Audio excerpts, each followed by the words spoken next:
right, welcome into another Auburn Live show, a Modcast version. Man, how was everybody's Thanksgiving? Did everybody eat way too much?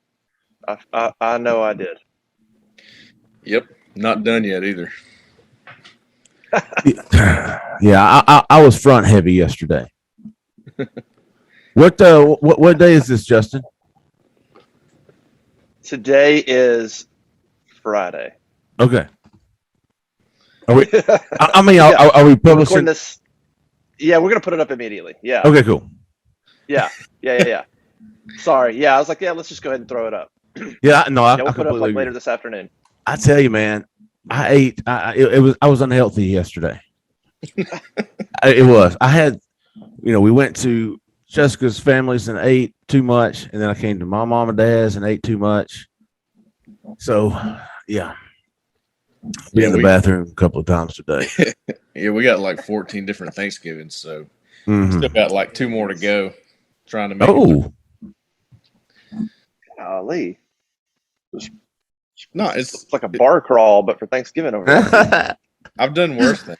I have definitely done worse things. So what's the hot topic is always what's like your favorite or worst or most controversial thing you make for Thanksgiving? Well, I've got everybody's two. Got opinions. Okay, so Jessica's family's from Louisiana, so we have a lot of Cajun stuff over there, and I love Cajun. So her aunt cooks this merleton,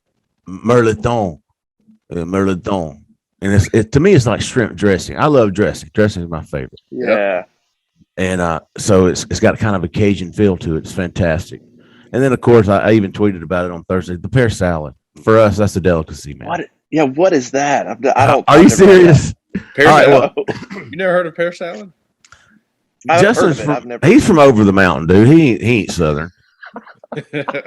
I don't really like pear salad, but I'm very much aware of it. So when we grew up, we would have it on like special Sundays. I mean, Sunday dinner we'd have pear salad. Pear salad is a half a pear with a glob of mayonnaise, some sprinkled some cheese on top with a cherry. So that's kind of to me, it might be more of a novelty for some, but it's good, man, if you'll try it. And don't get me wrong, if I had never tried it before and you put this recipe in front of me, I said, hell no. Yeah, no. Hell no. Not really a fan myself. But it brings some color. To something like that is like the pineapple and cheese casserole. I'm all about that. I don't know if y'all have that or not. You probably like pineapple on your pizza, don't you, Cole? Absolutely. Are you serious? Yeah. Where's the end meeting button on here? Just got advanced, taste of it. Oh yeah. You got that highbrow. You got that highbrow palate, Cole. Yeah. That's right. I think we're really I don't know. Like we do dressing. I'm big on. I like cranberry sauce, but that's a lot of people seem to not like that. No. I like that, but we do corn souffle, turkey, green bean casserole, rolls. I mean, it's pretty straight down the line, I think. But I hear you. I'm with you. Dressing. If I had to pick one, it'd be tough to do away with dressing and in gravy or whatever you put on it. That's good. That's Giblet gravy. Yeah, Giblet gravy. Yeah. I tell you what. The last thing, so yesterday, I told you her family's you got some Cajun roots. Her brother-in-law deep fried a turkey, but they had brined it with like a whole bottle of Tony's. Oh, yes. Oh, so it had this Cajun brine all over it. It was so good. I'm all for that. Wow. Oh man. That's awesome. Y'all might have to leave me alone for a minute. All right. Hope everybody had a great Thanksgiving, like we said. But we got to talk about this game, the Iron Bowl. It's going to happen whether we like it or not. I got to cover it. I know some people would probably. I know some people that are just like, I'm not watching it. And if it goes Auburn's way, awesome. But they don't want to put themselves through what might happen. 3-touchdown favorite for Alabama. We know what Auburn's up against in this game. Jeffrey, what's your feeling? I mean, is there anything that keeps Auburn in this game late third quarter? Yeah, the crowd. I think that's about the only thing Auburn's got working for it. Now, what's disappointing to me is that 2 weeks ago with 3 minutes left to go in the first half against Mississippi State, I'm going, damn, boys, we're going to have us an Iron Bowl on our hands this year, right? It's 28-3. And I'm going, man, this is what I thought we might see from Harsin and the staff and these players and Bo Nix coming around. Everybody was playing so well. And I'm going, we got us an Iron Bowl on our hands this year. And then, it happened. The letdown happened. And then Bo gets hurt at the end. And then, Auburn goes to South Carolina last week, and TJ finds a way. I mean, he wasn't great in the first half. He was pretty much off. But Tank was running the ball hard. The line was opening holes, and it's 14-0. You're going, okay, well, maybe this. I mean, I still didn't expect Auburn to win. I thought Auburn could win against Mississippi. When I'm watching them against Mississippi State in the second quarter, I'm going, hey, Auburn's got a shot here in the Iron Bowl. Yeah. And then by the end of the game, I'm going, nope. And then, South Carolina, and even today, I'm going, just keep it respectable. Don't give us another Georgia from last year. So that's kind of best case scenario, in my opinion, is keeping it respectable. And 38-17, something like that, as long as it's a competitive game, if it's 31-17 and Auburn turns it over there at the end while they're trying to score and Alabama adds one late, something like that to cover. Yeah.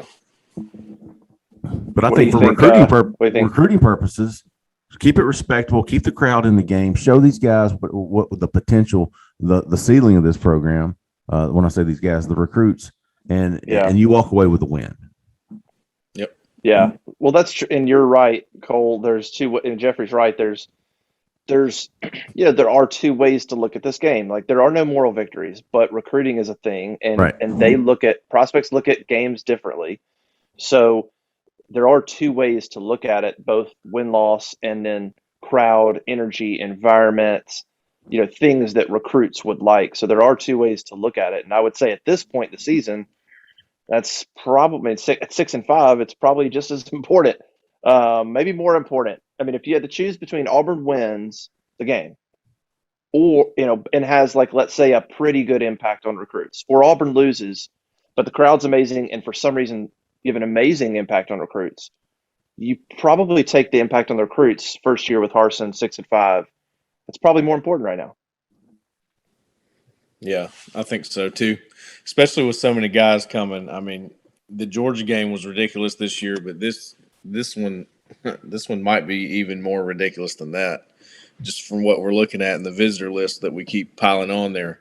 But as far as Auburn's chances in the game, I mean, Jeffrey was just saying in the Mississippi State game, they went up 28-3 or whatever it was. So, of course, they had Bo then, so that's a different thing. That's something that, you would obviously feel better. I think most people would feel better if Bo was involved.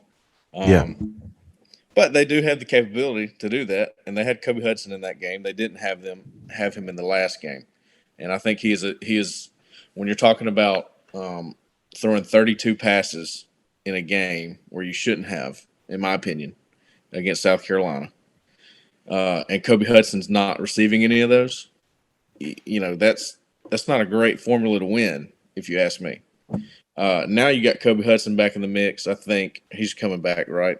He's going to be back. Maybe. I mean, even if he is, what's he look like? I mean, he got busted up pretty good in that Mississippi State game. So, is he good to go? Is he his old self, or is he, I don't know what version of Kobe you're going to get, even if he does play. I think he did non-contact on Tuesday, according to TJ Finley, which I appreciated TJ Finley for giving us injury news. That was awesome.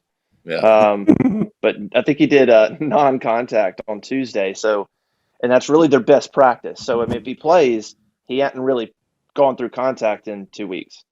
Well, here's my point. If he is back, whether he is or not, 32 passes is 32 times you didn't have a chance to let Bigsby, break one, in my opinion. So if you're going to throw that many throws, you want your playmaker in the game, and that's Kobe Hudson. Other than that, there's really no excuse to throw that many times, and I don't think they need to do that against Alabama. I think they need to run the ball. I don't think it needs to be quite as balanced. I think they need to run the ball more because that's the best chance to win, in my opinion. If you're if you're worried about trying to win this game or you're worried about trying to keep it close or whatever. Obviously, they're trying to win. So why would you throw the ball so many times with a quarterback you're not quite sure of yet and a receiving group that struggled all year long? That was my biggest question, and I really don't foresee it changing this week. I think they will probably get behind the 8 ball early against Alabama like everybody does and start throwing it uncharacteristically. That's just kind of what people That'd be do. worst case scenario, man, wouldn't it? I mean, that would be worst case scenario Well, you for look at Bama to go up 14-0 after one. Well, you look at all the teams that have stayed close with Bama this year, and A&M beat them. You have A&M, Arkansas, Florida, right? Those were the close ones. LSU was also Did Tennessee hang in there with them? What was the score of the for Alabama a Tennessee while. game? It For a got out while, of, for a little bit. yeah. Yeah. So the point, most of those, I don't know if LSU did it as much, but the other three, they never abandoned the run game, and that's what they were doing well in that game, and they stayed with it even when they got down, right? Yeah. Most people get down against Bama and go, all right, well, we got to catch back up here. Let's start throwing it. Let's start doing things that we don't actually do, And if Auburn does that, they're not going to win this game. It's not going to happen. No, yeah, it's if they get in a situation early where they're down and 2 touchdowns, that's bad, bad, bad. Because Finley's just not there. He's not. No. He's not an accurate enough passer. He's not gonna.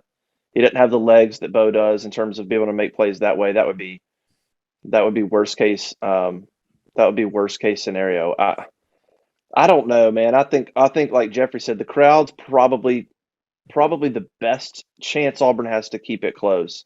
It's similar to the Georgia game. When you're at home against a big underdog, you just got to get it late and then see what happens. So that's the goal for Auburn, is just to be mid-third quarter and have that game feel like it's still in reach, Yes. and then see if something happens at Right. that point. That's the thing, man. The crowd's got to Turnover, stay pick in it. six, fumble recovery Yeah. for a touchdown, something to keep it tight. Absolutely. Yep. Yeah. And I mean, they had their opportunities against Georgia. They just dropped so many passes. If they catch balls, that game is in reach. Start of the fourth quarter if they catch passes. But that was obviously with Bo Nix. Yeah, that's the problem, man. Yeah. That's what it got to. If Bo Nix is playing tomorrow and he's healthy, then I feel like Auburn, some of that Iron Bowl magic is actually possible. Oh, throw out this game. Bullshit. The favored team usually wins this football game. Crazy things happen. But I think Bo Nix not being on in the huddle tomorrow eliminates any of that Iron Bowl magic from happening. Now you just want to keep it respectful. And for long term, the future of this program, knowing that, now you're looking at, like we said earlier, the most important thing is getting some of this talent out of the stands and onto the sidelines come signing day. That's the most important thing for Auburn. And, man, they've got some dudes coming. Yeah. So just keep it respectable. In the third quarter, maybe you've got a two touchdown, difference, and maybe Alabama adds one late to kind of cover the spread. But you walk away going, all right, with a backup quarterback. And let me go back to you, Justin. We're talking about Kobe Hudson. Was his breakout game against Mississippi State? Like nobody was missing him before then. Yeah. I even remember, I think the week before Mississippi State, who did Auburn play? And Kobe had a couple of drops. And I remember saying on the show, if you can't catch the football, you can't play for me. Yeah, A&M. Yeah. And then all of a sudden, A&M. Okay. And then 2 weeks later, everybody's going, oh, my God, Kobe Hudson's out. What's Auburn going to do? And I'm going, what happened? Yeah, that Mississippi State game, he balled out. He had a one-handed touchdown catch. That's the game afterwards that Mike Leach goes, hey, I don't know who number 5 is over there, but I want to meet him. And yeah, he's been.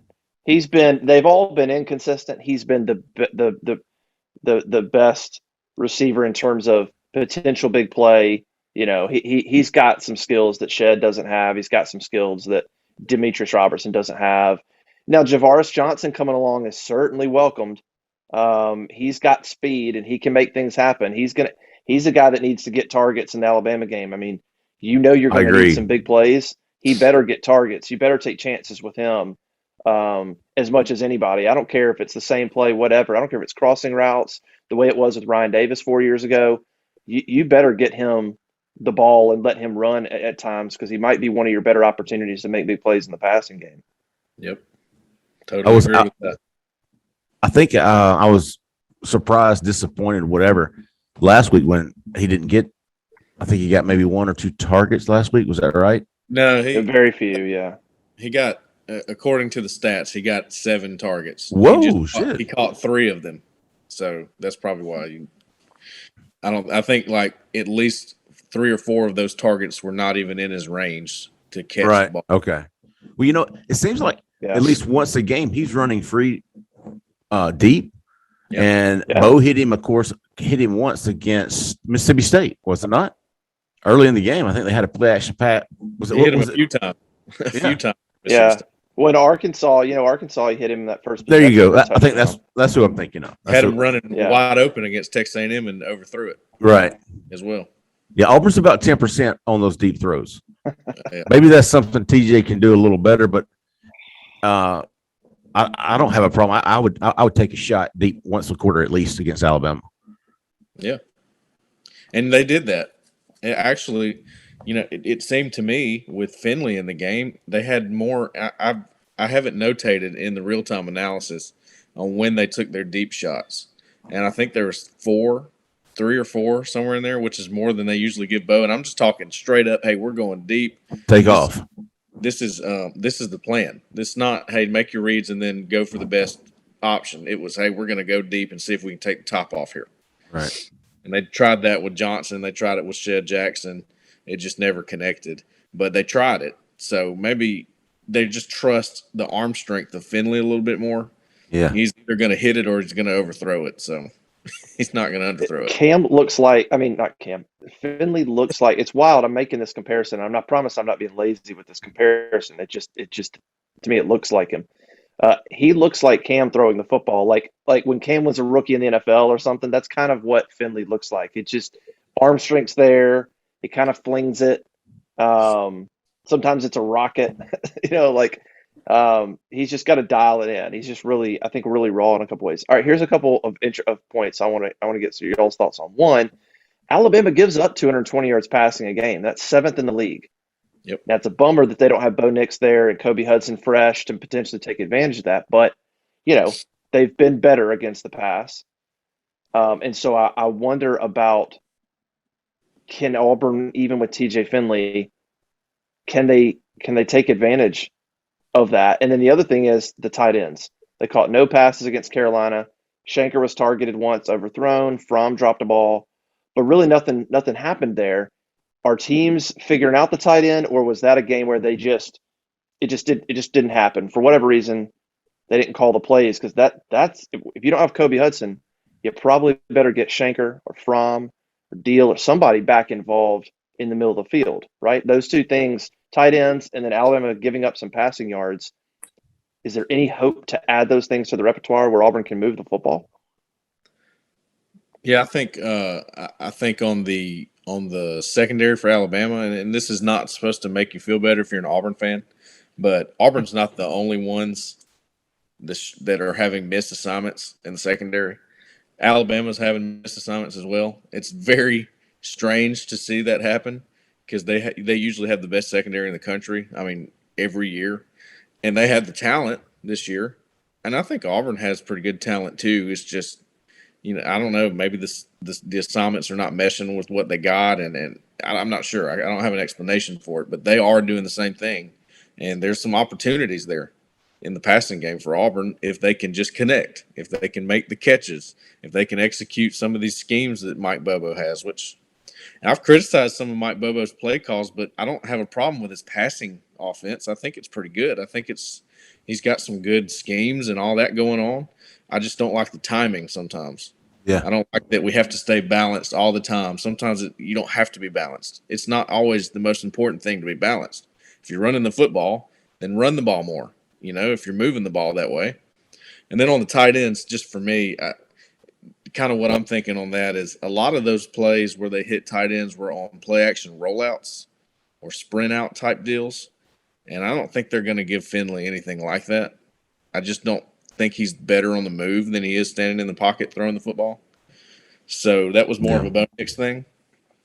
you had the play action, rollouts and waggles and the kind of the old school tight end coming across on a drag throws.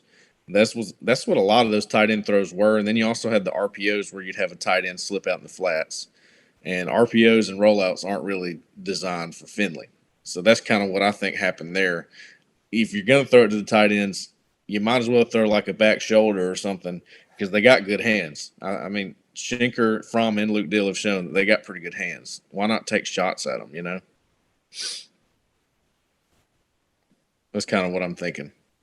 Yeah. I'm a little worried about Finley standing in the pocket, not having that mobility of Bo Nix to get out of trouble. I hope Finley's ready to just go back up the middle and get what he can get. Because there could be opportunities there, but that worries me a little bit, kind of a standing statue back there. That's not good either. Yeah, it's not great. Let's flip it to the other side because I'm not sure what I'm more worried about. Like Auburn's inability to move the ball potentially, or the matchup of Auburn's defense and Derek Mason against Alabama. Like to me, that's a nightmare matchup.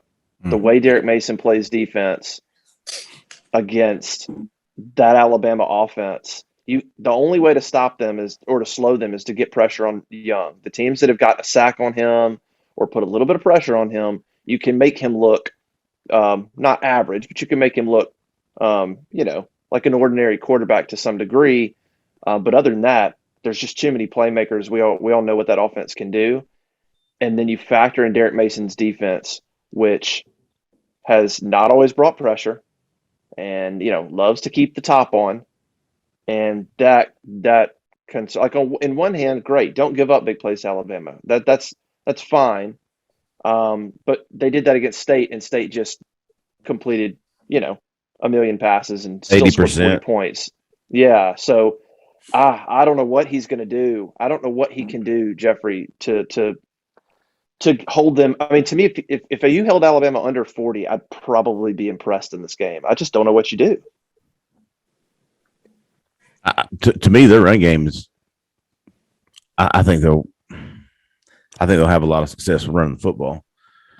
And when Auburn comes up to stop them, there's Auburn's secondary is so prone to getting beat to that missed assignment, like Cole was talking about earlier. And Alabama is so good; they're going to take advantage of it, just like Georgia did.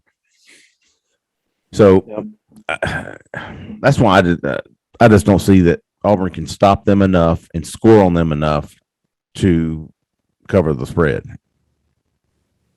I just don't. Yeah. And the talent on the line, how much is Auburn going to be able to throw the football with TJ standing in the pocket when Alabama's rushing and getting the pressure you're expecting them to get against Auburn? Auburn's this, I guess, for the past two seasons, really the offensive line. I would call it a strength, but they do the best against the run. I mean, they're decent run blockers, right? Yeah, they have been. What have they been? I don't know, Cole. What have they been better at this year? What's your not pass protection? Yeah. I don't think pass protection has been all that great. It hadn't been horrible, but it's not great either. And any pass protection that's not better than average is a problem for a quarterback. So I do think it's better than last year, though, don't you think? Yeah, I do. Yeah. Either that or the play calling has been different, where he's not sitting back, not expected to sit back there and go through all of his reads. It's like got boom, boom. Yeah, I think the offensive line has definitely improved in every area. I'm not saying they've had a massive improvement, but they've had some improvement, especially because you got basically the same five guys you had playing. So, and I think they're a little bit better in the run game. Sometimes the backs aren't right. Nobody really gets that. I happen to have coached running backs at one time in my life, so I kind of understand how they need to hit these zone run games, the zone run stuff, and they don't always do it correctly, and it makes the offensive line look really bad. Absolutely. But I'm not making they make their own mistakes too. Don't get me wrong. So it's just a conglomeration of missed assignments, just not being able to do things that other teams can, like Alabama just can't push people around. That's kind of been the story this year for Auburn's offense and their line. So that's probably not going to change this week. Yeah, I just think it's a bad matchup right now with TJ Finley. It's going to take the Right. crowd. It's going to take similar things that happened 2 years ago. Look, Auburn didn't really have any business winning that game 2 years ago, but two pick sixes will certainly help, Yeah. and a missed field goal, and it'll take that. It'll take a couple turnovers, great field position, something where you have to go 20 yards to score a touchdown. It's going to take those kind of breaks. Alabama will have to implode, pretty much. Yeah. If Bama plays a B game or better, they likely win. Completely agree. I'm not sure. Yeah, if it's a B game for Bama and an A+ game for Auburn, maybe. This is my question. Maybe. This is one of my big questions, Justin. Even if the game's not out of hand, whether it is or not, do we see some of these young guys, these redshirt freshmen that are, or the guys they're trying to redshirt, I mean, that are sitting there, waiting to play? No way. Comes to mind, Dylan Brooks. I don't know. I doubt it. I mean, Harsin was asked that, and he said the opportunity's there. He left the door open for sure. He's had opportunities the past 2 weeks. Right. He's had opportunities, and so it's like, I guess the thing is, when would you play him? Like, when would you put Lee Hunter in? I mean, if you're putting Lee Hunter in, it means you're not putting Tony Fair or Marcus Harris or Marquise Burks or Colby Wooden. Like, all those guys aren't in just to play Lee Hunter. At that point, you're getting your ass kicked. Like, I mean, I don't know why now would you be like, let's throw Lee Hunter in there in a crucial time to play defensive line. So I don't know what sense it would be, unless, I mean, if that game gets out of hand, fine, go for it. But yeah, I mean, he's had chances against Carolina and Mississippi State, especially when Mississippi State's coming back on. Give your guys a break. But he's had opportunities to throw some guys out there, and I haven't seen a lot of it. So I don't know why he would now. Yeah, that's true. But you also. You can't risk the red shirt. They're burning their red shirt anymore now. So it seems like it would be a great time to throw them out there. I don't know. We'll see what happens. I always think of the Iron Bowl. And correct me if I'm wrong on this. Was Daniel Thomas that year that he was a freshman in the Iron Bowl and he had the 2 interceptions? Was he playing all year long? Was he one of the? I mean, I don't think he was a starter. Was he in the rotation all year long before that? It's a good question. I don't remember him having the 2 picks and like his first game ever was a story. Like, I don't remember. Yeah. I feel like he was a sub guy, second or third teamer. I feel like he played in some games that year. I don't feel like it was like, oh my God, they stuck him in the first game ever and he had 2 picks against Alabama. I don't think that was the storyline. I don't think it was more shock. I don't think it was a shock that he was in the game. It was just a shock that he was making plays like that were changing. Was that 2018? And you got to think, this was a nobody recruit. Nobody really knew who Daniel Thomas was until like December in the All-Star game, if I'm not mistaken. The Alabama Mississippi as a high school recruit. Auburn takes him, and everybody's like, "Oh, good, we just took this, low 3-star guy," and a year later he's got 2 interceptions in the Iron Bowl. Well, let me tell you who did know about him, and that was me, because we had to coach against him in a game, schemed against him. He had 2 pick sixes in the game we played against him. So I was like, who's this guy? Yeah. It's just aware of Daniel Thomas, who's in the NFL still, I think. Him and Henry Ruggs both played together. Henry Ruggs was awesome too. Dang, Cole, that's not good. Let's stay away from that one. Rough situation there. Yeah. Hard turn. All right. So I think we're kind of all in the same boat. This Iron Bowl, tough game. Alabama's got to make mistakes. Auburn's got to play an A+ game, and then we'll see what happens late. Crowd is going to be a big part of it. We'll see if they can stay in the game and help this team out. Recruiting wise, they need a great atmosphere. Let's see if it can be 2009-ish, and Auburn can kind of hang around and see what happens. But obviously, 3-touchdown underdog for a reason. But I want to talk a lot of if Auburn somehow finds a way to win this football, it'll be the greatest upset in the Iron Bowl history, at least that I can recall. Right? I mean, a 3-touchdown underdog. Yeah. With a backup quarterback, no kicker, first-year coach. No, you're right. I'm not a historian past. I kind of know what I've seen in my lifetime, but and you're right what you said earlier. Most of this rivalry, generally the favorite wins. Now it's close games and it's great moments, but Right. generally this is a favorite. The better team generally wins this football game. Right. So yeah, it'd be up there. I was thinking about that 2001 Alabama upset was pretty big. That Alabama team was like 5-5 or something when they rolled into Jordan-Hare and Cornell got hurt and they just smoked Auburn. 2002, the very next year, was a monster upset, but that Auburn team was like 8-4. They weren't 6-5, but it was a road game. So that was a pretty big one. That was a backup running back, third string running back, Trey Smith. Yeah, that was huge. But again, even that Auburn team, that Auburn defense that year was legit. That Auburn defense was really, really good. So that team was probably better than this team.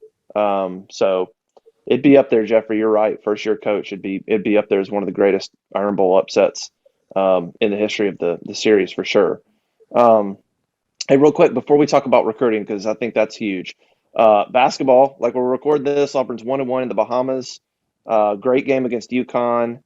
Double overtime. Come back with a win against Loyola, and then Auburn will play Syracuse on Friday afternoon to try to get that second win. Have y'all had a chance to watch some of those games the last couple of days, and any thoughts there?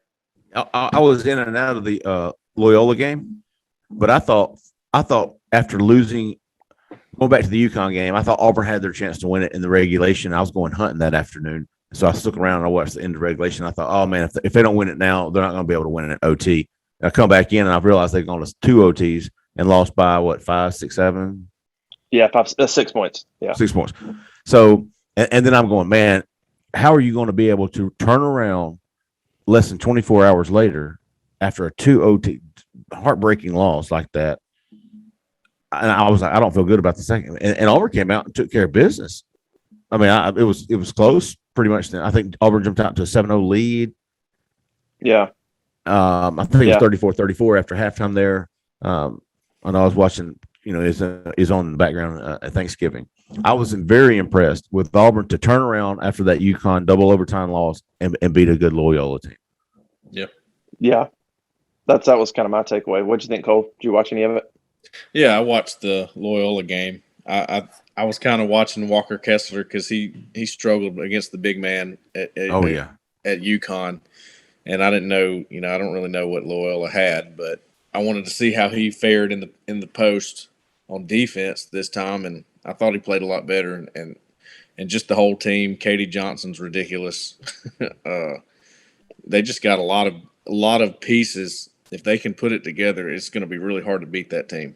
Yeah, they do have a lot of pieces. I think they learned a lot these first 2 games. Like from what I wanted to see from this basketball team, you want to see them get wins because it's a good chance to get quality wins. Like Loyola should probably be in the NCAA tournament. Syracuse, who they play Friday, probably they're picked like middle of the pack ACC, but I mean it's Syracuse, so could definitely get in the NCAA tournament as well. So you want to get some quality wins. But I love what I see from the team in terms of toughness, maturity. Look like they're growing up a little bit. That's huge to me because I thought that was a big thing this team needed just from seeing them a lot. I thought they're a great bunch of guys. They get along really well, but they kind of need to grow up a little bit. Like they need it. Pearl was not kidding when he was like, I want to see my team get punched in the mouth. That's absolutely like what his team needed. And I loved how they've responded so far. Really, really, really encouraged from what they did and what they can be because of that. And so, yeah, I mean, Jabari's been great. Walker's been really good. That Sonogo guy against UConn, he dominated against Michigan State too. He had like good. 20 and 10. Good player. Yeah, he's really good. And the one thing the reason it was a tough is he gets off the floor quicker than Walker. And that made up for the height advantage. He got off the floor quick and negated whatever height Walker had. But Walker had 2 straight double-doubles. He's finding a little bit of rhythm. So you kind of see what this team is about. And if they get Flanagan back, they're going to have a lot of great pieces. Good trip for Auburn so far, I think. Yeah, go ahead. I said, that'll be huge getting Flanagan back. Just experience, just to add that to what you got already. Yeah. So I've seen a lot of good things. I think if they beat Syracuse, I think Bruce Pearl would be thrilled with how this trip went. Really, I mean, you'd love to beat UConn, but I think he'd be very happy if they beat Syracuse. I don't think you'd hear many complaints from him about coming back home after going 2-1, and your only loss is double overtime to UConn. All right, let's talk recruiting. You guys have been killing it. Iron Bowl running list of recruits on the corner. I mean, it seems like every day you guys are putting up a new player, either a surprise player, somebody that you weren't sure about, and it's a pretty highly rated player. What are we looking at, Jeffrey, in terms of big picture, the talent that's coming into this game? You've seen a lot of big weekends. Is this on par with what you normally think of for an Iron Bowl or a Georgia or something like that? Like, is it what you'd expect it to be? I think it's more than I expected it to be. I walked away from that Georgia weekend going, I don't know how the Iron Bowl could top this. I mean, it was guys left and right, but excuse me, it just seemed like you said, every day it was me or Cole, if not both of us, coming in with another 4-star guy. And from both classes, we knew Auburn was going to be concentrating a lot on the 2023 guys, and just seeing that list of 2023 guys, it is impressive. But you go back up to the 2022 guys trying to fill out this class. We are 2.5 weeks from signing day, if I'm not mistaken. So this is going to be. There's 2 weekends left. You've got the Iron Bowl weekend, then you've got 2 weekends in December to bring in guys for visits. Coaches can start going in home next week on Monday. So that'll be very important to close out this class. But that's number one right now. Sure, you want to build those relationships with 2023 guys and all those in-state 2023 guys, those guys coming from Florida, those guys coming from Georgia, Tennessee, and Mississippi and Louisiana. But right now, number one priority is closing out this class. We've got Auburn with, I think Cole and I both agree, 12 commitments. Trey Donaldson, sure, he's already signed with Alabama, and even we talked about last couple of podcasts, Auburn recruiting doesn't even view him as a commitment in their edits that they've been sending out. They've got 12 guys. They need at least, we're thinking 10 more. Where are they going to come from? And then you look at the official visitor list. A little update, and I'll mention this in the war room today. But I've got 7 now, Cole. 7 official visits, and I'll tell you why. Wow. Tell you, Woody? Yes, yeah. Not coming. That's right. Jadarian Rim, unofficial visit. And Nigelix Henry, the edge from Dillard. Kelly, I'm sorry. Oh. Yeah, that's right. So Woody's not coming. Rim's going to be on an unofficial visit. We had him as an official visit, didn't we? Gotcha. Yeah, we did. Okay. And then Kelly will be coming in December. So now you're looking at Caden Story, the 4-star. We got a dude from Dillard coming? Yeah. He's from Dillard? Oh. Just offered him, was it earlier this week or last week?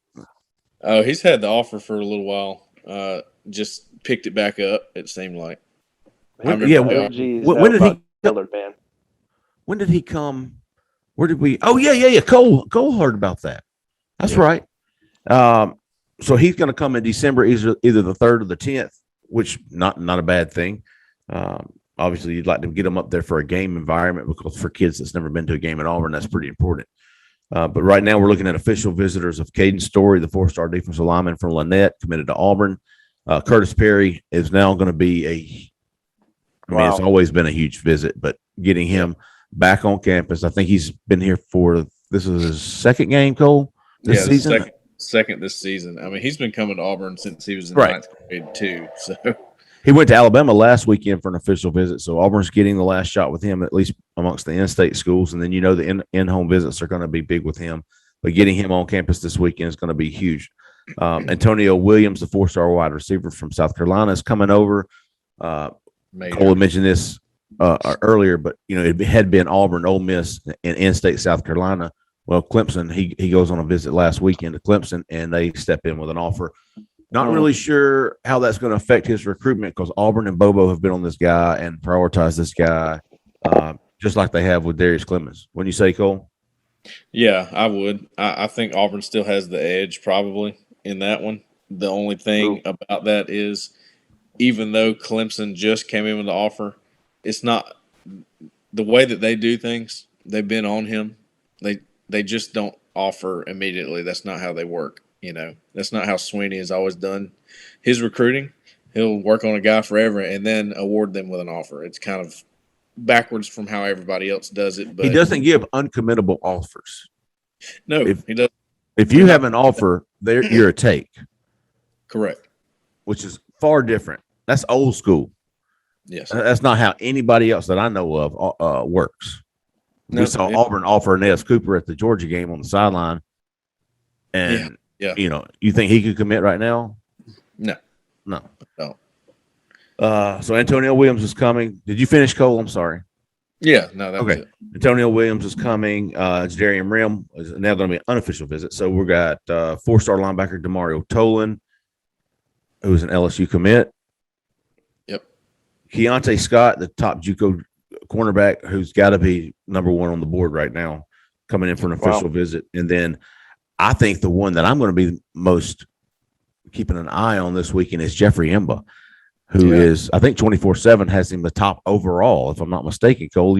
Number one overall junior college player in the country, coming in Saturday for an unofficial visit. His official visit starts Sunday when his mom is coming in, and then he'll leave either late Monday or early Tuesday. So he will be in Auburn Saturday, Sunday, Monday, at least 3 days.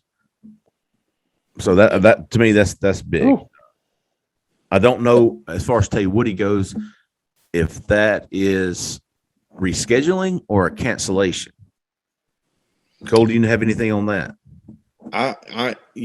There's a possibility he could still be there as an unofficial guy. Okay. But it's not for sure. However, he is going to make another trip back to Auburn.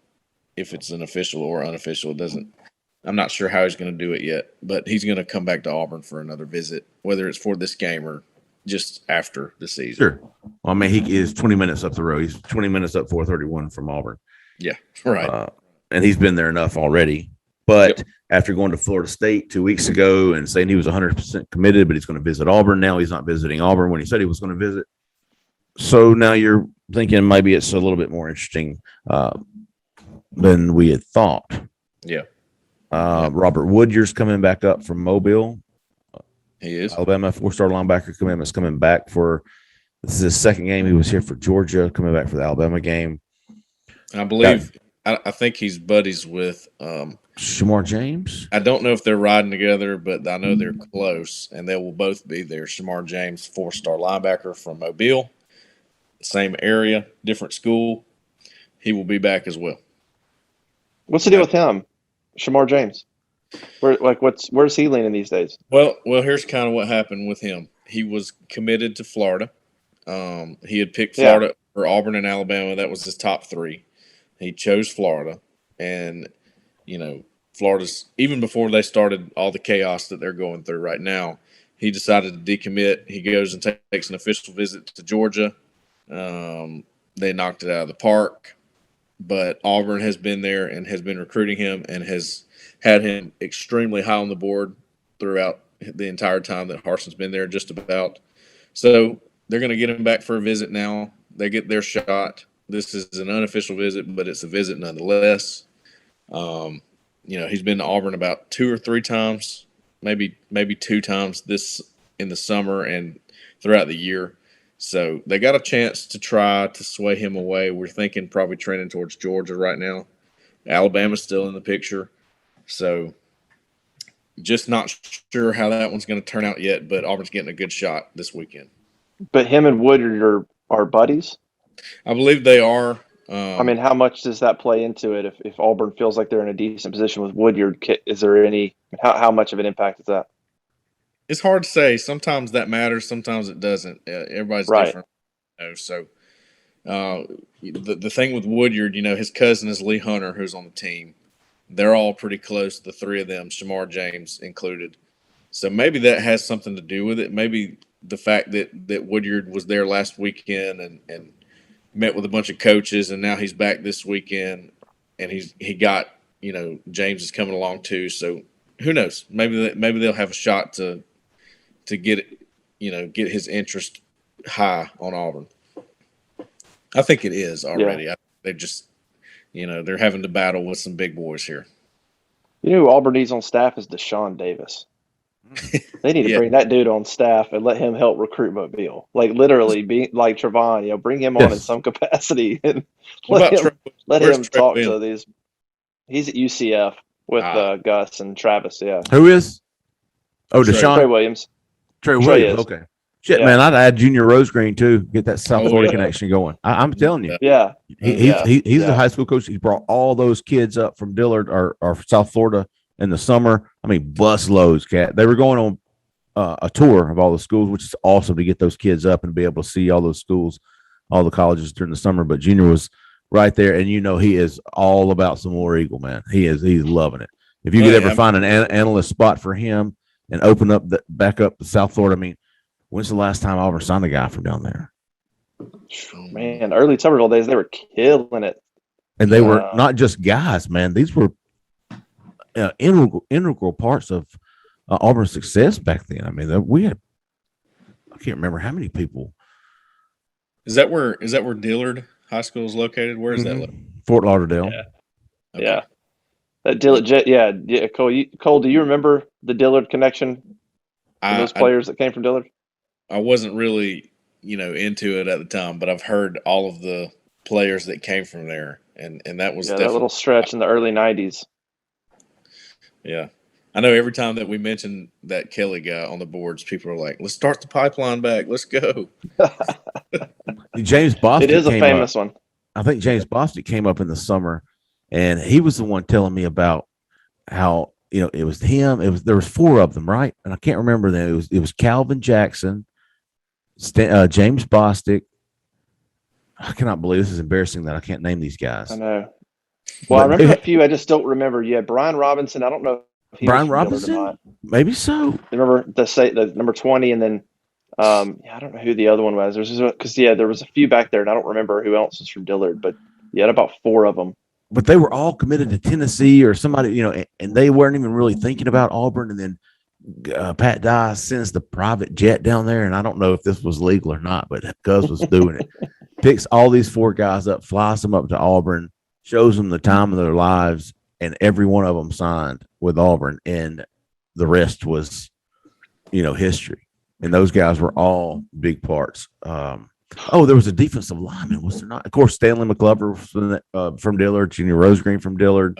Yeah. So a lot of impactful players coming up, and it was almost like automatic. If Auburn wanted to get Pat Sims was from Dillard, I remember Pat Sims. It was almost automatic. If a guy if a 4-star guy or a big time guy from Dillard, if Auburn wanted him, he was coming.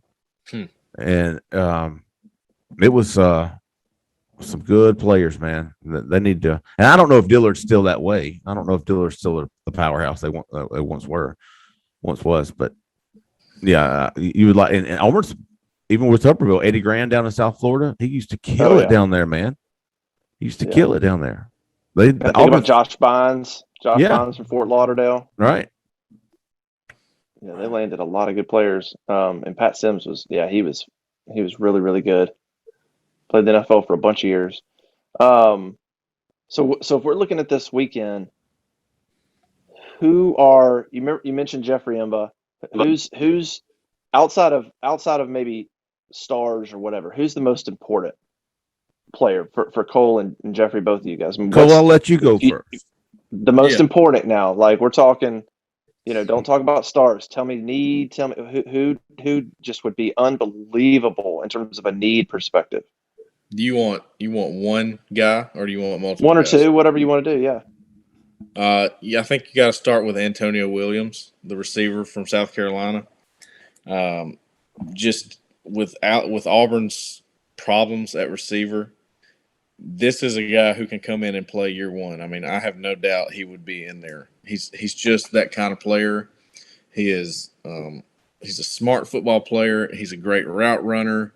He's everything that Auburn's missing right now, that they need added to the receiving core.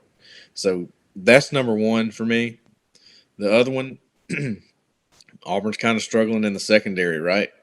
Well, they're losing Smoke Monday, Roger McCreary. Simpson and Pritchett won't be around too much longer.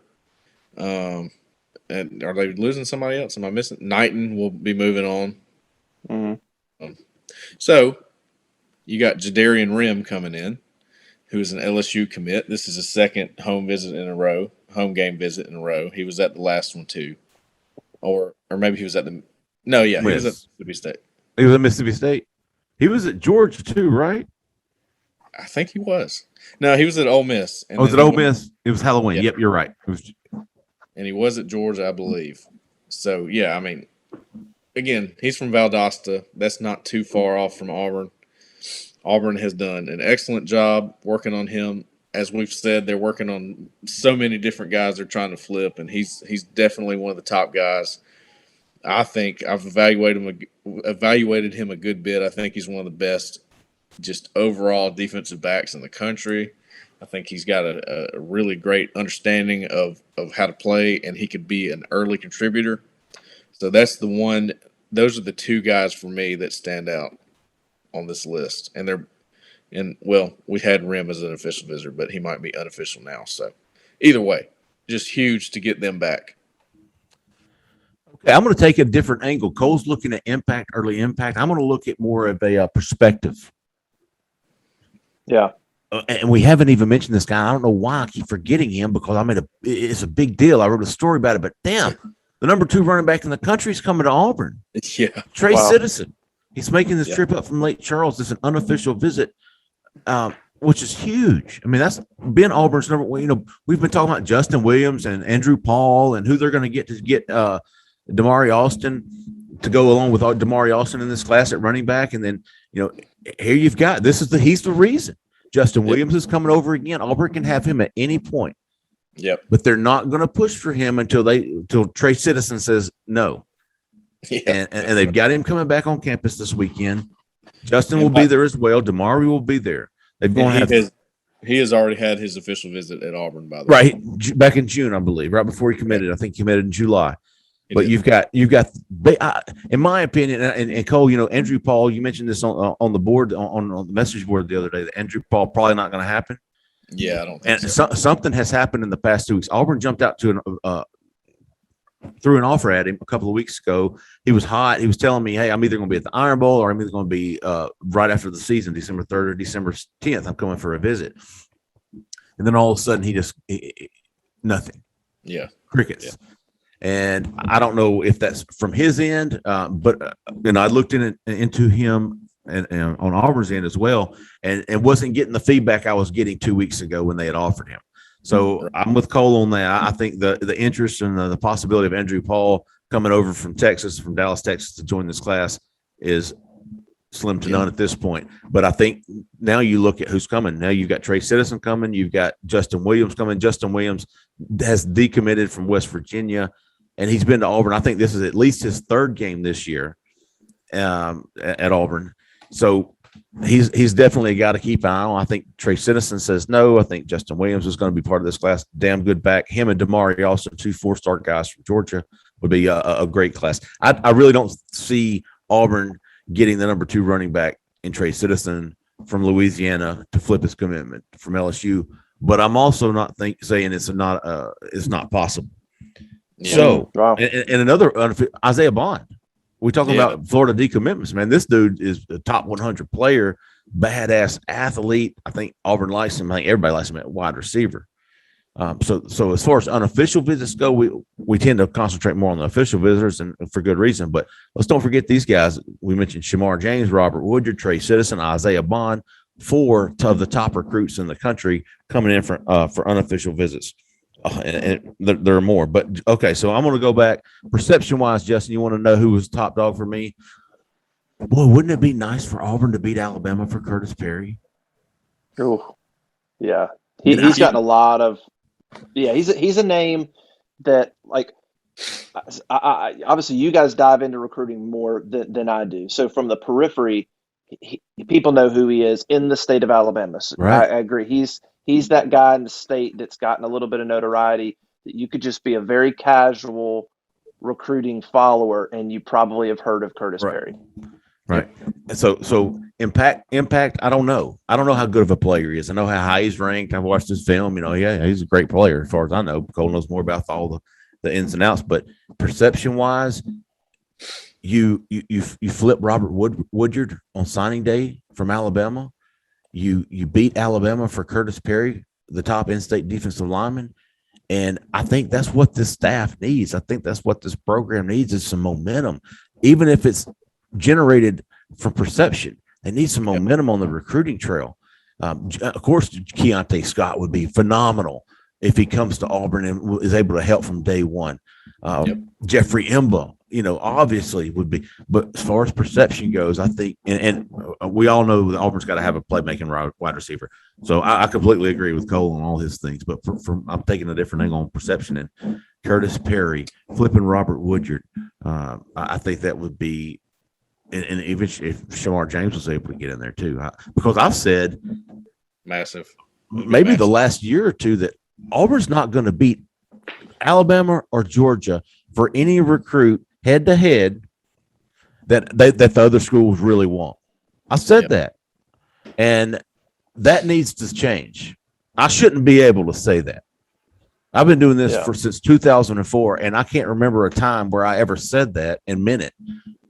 And I'm not saying that it's never happened, but it's very, very rare. If Alabama wants a kid and Auburn wants a kid, he's not coming to Auburn. Yeah. Same for Georgia. So that perception needs to change. I shouldn't be able to say that. That shouldn't even be a thought in my mind, but it is, and that's got to change. Let me say this too on Robert Woodyard. It's sometimes the perception, especially with the recent losses to Alabama in recruiting. It's okay. Well, they don't want him anymore. That's what that is. Right. I can assure you, if they didn't want him anymore, he wouldn't be on the commit list.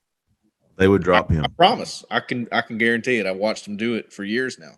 They'll drop somebody as soon as they decide they like somebody better. That's the business approach. That's how they do things. They're not going to let somebody sit on the commit list if they don't want them. So they are trying to keep them in the class, and Auburn's trying to get them away. And that's what's going on there. And as we've said for a little while now, we think Auburn's got a really great shot at that. And I'm with you on the perception too. I didn't really think about it that way, but I think that's what makes this weekend so big is because you have immediate impact guys. You have perception, just like you're saying, you can change the out. You can almost take the record this year and say, okay, yeah, but look at who we're bringing in next year. Yeah. Look at what we did on the recruiting trail. Then you got don't forget about this unbelievable list of 2023 guys coming. 5-star Tony Mitchell, very close to being a 5-star Jaquavius Rousseau from Carver in Montgomery. T.J. Parker's coming back. Keldrick Falk, a 4-star from Highland Home.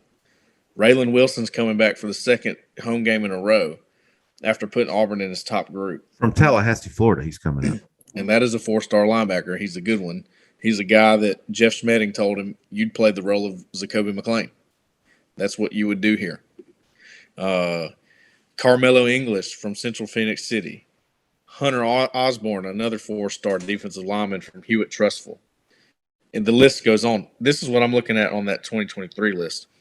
What does everybody ask us about every single day, Jeffrey? O-line.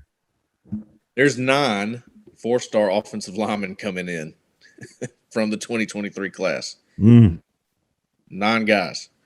That is massive. There were some weeks this year where you didn't have 9 players in the 2022 class on campus. There's 9 offensive linemen. So that is unbelievable. Did they sandbag at all? I mean, not sandbags. I mean, it's just a term. Sometimes it's a negative term, positive term, whatever. But you know what I mean. I mean, was there any by this staff? You had Georgia, but was there any thought by this staff to go, look, let's just have some slow weeks and let's use the Iron Bowl. Let's not try to get a kid earlier. Let's just take. If it means we're overwhelmed in the Iron Bowl, so be it. But we just think that's a better atmosphere to show kids. Like, was there any of that? I think that wouldn't be. It wouldn't be hard for me to believe if it was somebody from Florida or somebody that couldn't make it an easy trip to Auburn. Hey, if you're going to make one trip over and you're going to pay for it, and it's going to come out of your pocket. Let's make it a good one. Yeah. Come over for the Iron Bowl. Come over for the Georgia game. If you can't make the Georgia game, come over for the Iron Bowl. Those are your 2 options. I would want them to see Auburn at its best. game day. Yeah. So if you're going to drive up from Louisiana, Citizen, drive up for the Iron Bowl. Yeah. Yeah. Makes sense. I'll say on a Makes sense. couple of these 2023 offensive linemen who are all pretty highly ranked. Some of them are unrated, but they will have a pretty good rank when it comes out. You have Braden Joyner, who is from Auburn High School and could very well be a part of the class soon. We think it's between Auburn and Georgia, and he's been to almost every Auburn game this year, so that's a big one. You have Vyson Lang from Pike Road, Alabama, who has been to Auburn a few times this year and seems to really like it. You have Ian Jeffrard, who is a massive human being at 6'6", 350-plus pounds. He was at an Auburn game earlier this year. His coach told us he really likes Auburn. There's just a lot of things going for the 2023 class, and the offensive line is looking really good. 4-star offensive lineman Luke Brown from Tennessee told me this week that Auburn is very high on his list. Made that clear to me. Very high on his list, and he was trying to get back as quickly as he could. So, and that's just a few. I mean, there's others. Talked to Madden Sanker. He's a 4-star offensive lineman. He said that he was absolutely going to be there this weekend, and that it was imminent that he was there, and he's a big time offensive lineman. So it just keeps going, man. It's an unbelievable list. I'm laughing for those that are watching on YouTube. On YouTube, you probably realize that we just lost Jeffrey. Yeah, and we he did. just texted and said the kids unplug the internet. I can only imagine the wrath they're getting from Jay Lee right now. That's too funny. We'll see if he gets back on. I was going to ask. This is how I was going to end this thing, and I'll ask you, Cole. We'll kind of talk about it and see if Jeffrey pops on. This is a successful weekend for Auburn recruiting. I would love to. I think it would be a good thing maybe to when the weekend's done, you and Jeffrey could maybe combine on something for the people, but just because you guys got to provide the perspective, for I think people listening. It's a successful weekend if nobody commits, does that mean it was a failure? That's the kind of things you're going to run into. So it's like, what in your mind, is there a player that you want to hear positive things from? Is there a specific line that you want to hear them say, like, I think Auburn's going to be a winner, like whatever it is. I mean, is there something where you come away and go, I would deem this recruiting weekend a success? Yeah. Most people will go, if there's no commitments, it's not successful, right? But that's Right. that's true. It's never been true because it's all about relationships. And we've seen so many times that at the end, when they sign, that's number one. I mean, how many times has it been that way? So Yeah. this weekend is just another chance to do that. You're going into signing day. You got all these 2023 guys, but I think locking down a few of these 2022 guys is the most successful thing. And we're going to talk to the commits. I mean, they run around in a pack, like they're always together. They're recruiting. They don't just do it on Twitter. Let me put it that way. They're like coaches out there. They really want guys to join them in the class. And when they're all together, they've got a chance to really get guys thinking about it. And you're going to get so many guys this weekend who are going to get, they're not going to go too many other places after this game because it's getting so close. And they're going to be in their ear. They're going to recruit them all the way. I want to know what the commits say about them. I want to know what these guys say that the commits were telling them, because that's a big impact. And I want to know what coaches are you talking to? What is their message to you? What would get you to Auburn, that kind of thing. So there's so many guys here this weekend that could really flip the script for Auburn's recruiting class in 2022. And just hearing positive things from them, the relationships that they're building, I think that is the most successful thing from this weekend. Also, if Auburn looks like they belong in the game, I think that would help too. And the crowd's in it the whole time, the atmosphere. I've never had a recruit say, that atmosphere didn't really – or I'll put it this way. I don't have to ask. It's always, my gosh, the atmosphere blew me away. It was incredible. Yeah. And they're going to get the light show in the fourth quarter because it's going to be dark, I'm sure. They're going to get all that. Yep. So, That'll be I hope it's a just for atmosphere purposes. I hope it's still a competitive game so that when it gets dark, because that is a fun atmosphere and I enjoyed it. Win or lose, it's just fun to be in fun atmosphere. So I hope that it's still a close game, so they can get that rolling. But and yeah, I mean, it sounds. you probably heard that Auburn sells itself, but it really does. That's what I mean by these recruits. I don't have to ask them. They always tell me, look, the fans, incredible. Just the atmosphere, incredible. We love everything about Auburn. It's just the relationship with coaches is what it comes down to in the end. Even though coaches move around a lot, that's just the way it is. That's the way recruiting is. They want to be comfortable. They want to go and play for somebody that they trust, that they like, and that's going to be the number one thing this weekend. Brian Harsin and his staff have really got to make these guys feel welcome, feel trusted, let them know, hey, you can come play here. You're going to love it. It's the right fit for you, for us. Let's make it happen, and that's what this weekend's all about. Yeah. I would agree with you. I agree with what Jeffrey said. Auburn needs some momentum on the recruiting trail. There's good things happening behind the scenes. They need public momentum. Yeah, I think there's good things happening, but no commitments really. That good visits, but they need a little bit of public momentum yes, before this early signing period. Whether that's whoever that might be, they need to see if they can get a couple of these guys to pop. Just think about if they lose the Iron Bowl. Think about if they lose that game 37-17. And you're like, it's a 20-point loss. It sure would be nice because at that point people are flipping the page. And if you could land a couple of kids in the in the weeks after that, if you could land a couple of guys before that early signing period or whatever, get the momentum going back that direction, that'd be big. You don't want it to linger too long where you don't have any commitments. that's right. That's You right. got to close guys down. You can't leave them hanging out there. All right. Well, I don't know if Jeffrey's going to make it back. So big weekend. Make sure on auburnlive.com all weekend you'll have a running tally of kids. The sidelines are going to be bonkers for Jeffrey and Cole, but they'll have a running tally of guys before the game of people they see, and then of course after the game they'll have updates flowing. Sunday will probably be a During, day full of updates. before and during, just make sure on the boards that you're on the recruiting live thread, because I'll update that as much as I possibly can. Sometimes I get to talking to people on the sideline. I'm trying to, but as soon as I get anything, I hit that. You're going to get the most fresh updates you can imagine. Whatever the interactions are on the sideline that are going on, I'm going to try to keep that updated. Who's there, Yeah. all of it. So make sure you're on that during the Okay. game or before the game. Cool.